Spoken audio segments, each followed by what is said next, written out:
Here, let me get the coffees this morning. Oh, the dinner bill just came. Let's just split it. Shoot, rent's due tomorrow. How are we doing this?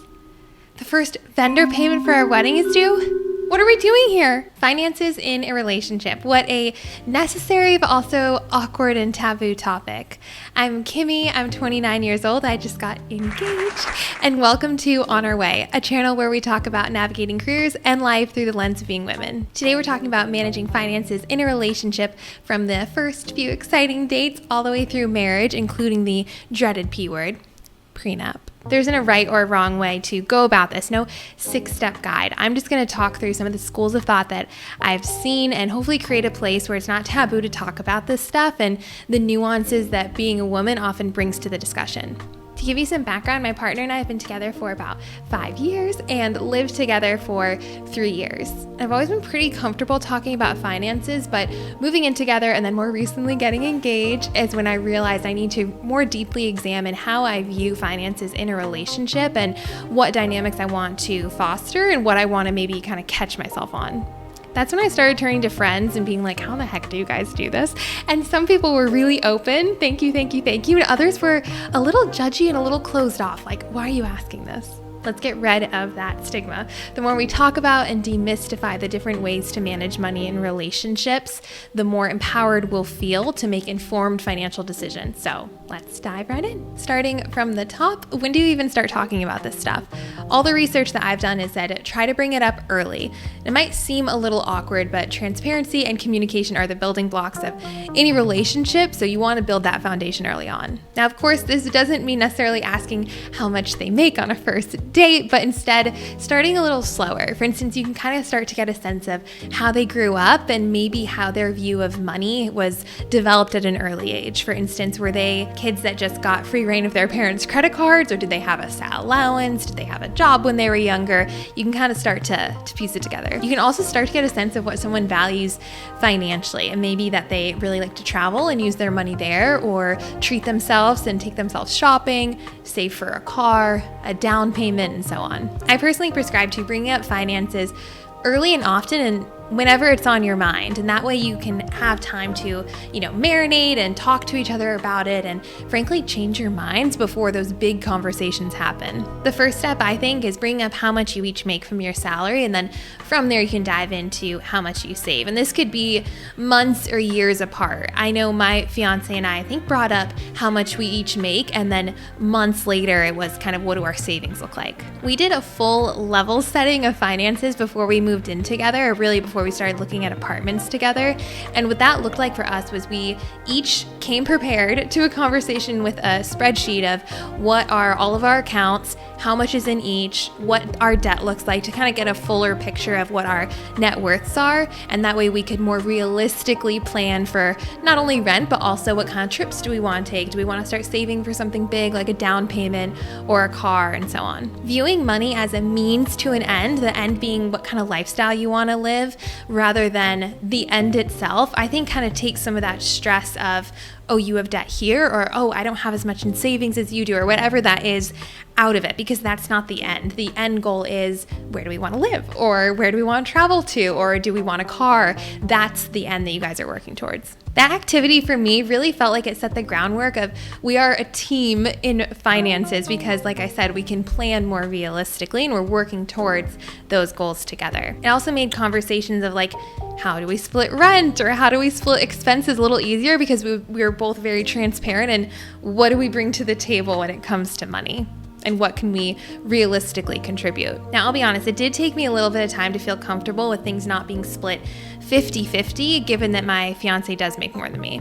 With money comes power, and I always struggled with, if I'm not paying 50% of something, do I give up my power? And I feel like we see in society that trope being played out again and again, especially as a woman. But having these conversations and verbalizing those fears made me feel also more supported and less swayed by outside opinion, because I knew him and I were on the same page and we made informed financial decisions together. When I expressed some discomfort over not splitting things 50-50, so wanting to pay exactly 50% of everything that we did in rent and all of our expenses, I know some of my family and friends were like, why do you feel that way? Like, what's wrong with your relationship? And then, months and years went by, and then all of a sudden we were like, okay, no, it doesn't make sense to split things 50-50 given what we can both contribute. And then also judgments being like, well, do you deserve, half of the apartment or that trip that you went on because you paid 40% of it instead of 50%. All that to say, I think it is extremely important for us to talk about this stuff and talk about the nuances, and that there's a lot of different ways that couples go about managing money. That way you don't come to each other with judgment, and you can feel supported in making whatever financial decision really makes sense for you and your partner. Once you get comfortable with talking about finances and splitting expenses, the topic may come up of, should we combine finances somehow? Growing up, I had only heard about joint accounts. What's mine is yours, and what's yours is mine completely. But in doing research, I realized there's so many different ways and different nuances in sharing finances that I want to kind of lay out there. Research does show that combining finances in some way, shape, or form does lead to happier couples, and it creates a unity and a teamwork even when there is salary discrepancies between partners. That combining, however, can take on many different forms. One, of course, being just down the middle joint accounts. Bankrate reported that as of August 2024, 43% of US couples who are married in a civil partnership or live together only do completely joint accounts. Arguments for this approach is that you are a team and that money is a means to achieve your shared goals, like traveling or paying for a down payment, saving for kids, whatever that might be. People argue that it increases trust and transparency between couples, as well as makes it far easier to do things like expenses and divvying those up. My personal fear is if one person makes more, so if one person is putting more money into that completely shared account than I am I going to feel like I have less of a right to spend that money because I contributed less overall? In 2023, NPR did report that couples that put all of their finances in one pot tended to be happier and stayed together longer than other couples that put some together or kept everything separate. So one data point there. The downside here is that now you are both responsible for each other's debt, and it is obviously a lot harder to divvy up in the event of a divorce or a separation. You should also be very comfortable with your partner's spending habits when everything or even some things are combined when it comes to finances. And I would argue that if you're getting married, you probably should be comfortable already or should have maybe talked through some of that. Some couples, though, put a set amount in a shared account and then a set amount in a personal or kind of solo account. So for instance, maybe 80% of each person's paycheck goes into the joint,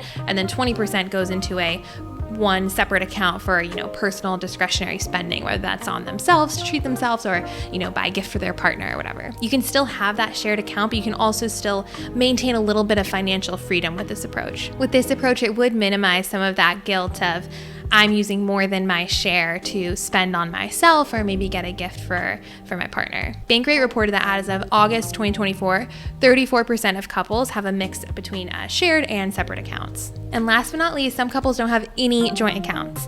That's right. Just because you're in a lifelong partnership doesn't mean you necessarily need a shared account. Some experts argue that you can still have that closeness, that teamwork, that unity feeling without necessarily having all your funds together in a joint account. Separate accounts maintain financial freedom, keep any debt separate, obviously, and are way easier to divvy up in the event of a divorce or a separation. Some researchers say that keeping separate accounts in any form can contribute to financial infidelity, which is basically when a member of the couple is spending money different than they agreed upon with their partner or outside of those shared goals. Bankrate reported that as of August 2024, this represented 23% of couples, so 23% of couples not having any kind of shared accounts. I think it's important to keep in mind that your opinions and outlooks on this may change, and to grant yourself that grace. I know with my now fiance and I, we were talking about this years before getting engaged, and our opinions changed, but I think what helped me kind of get comfortable with it was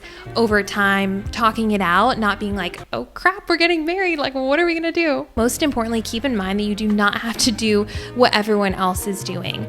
Think it through, talk with your partner iteratively about it, and come to an educated decision, and be kind with yourself that it may change. I'm sure your family and friends have a lot more nuances in how they deal with finances than they let on. Speaking of nuances, let's talk prenups, baby. Prenups are prenuptial pre-marriage agreements that are mutually agreed upon by couples, essentially a contract that's initiated in the event of a divorce. They protect future and current assets and can outline spousal agreements. Prenups are on the rise with millennials and Gen Z, with some sources quoting that their parents kind of being the first generation where it's acceptable to go through with divorces and then often led to messy divorces. The rise of social media is also credited because more people are talking about it. We love openness and accepting of whatever financial situation that you feel most empowered in. In 2023, apparently about 50% of non-married people reported saying that they would be comfortable or interested in a prenup, and 20% of married couples reported having one in place.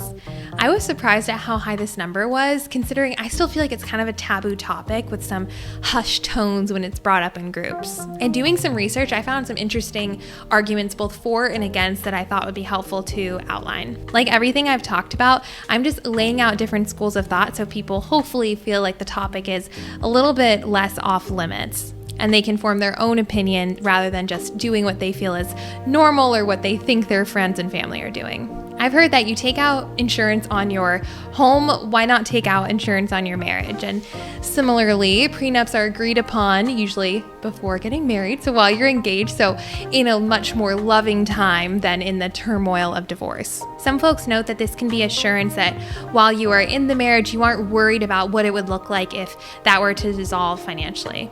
People also argue that doing a prenup forces you to go through with your partner and disclose any debt you have, all of your accounts, all of the assets to your name. And according to trusty Google, the average cost for a couple to get a prenup seems to be anywhere between $1,000 and $10,000, so big range there, but already there is that barrier to entry for some couples. From digging, it seems that prenups are typically driven by the wealthier spouse, which can create an uneven power dynamic from the start if not both members of the couple see the benefit or are interested in getting one. An attorney, Lori Israel, noted that she asks clients, what's more important, your money or your marriage? And are you going into the marriage without viewing it as an equal partnership and creating a destabilized union from the beginning? In my research, it seems that people on both sides of the argument can agree that it can be a good idea if either member of the couple has a family business or children from a prior relationship, given that other people are involved. For children of the couple, a prenup cannot determine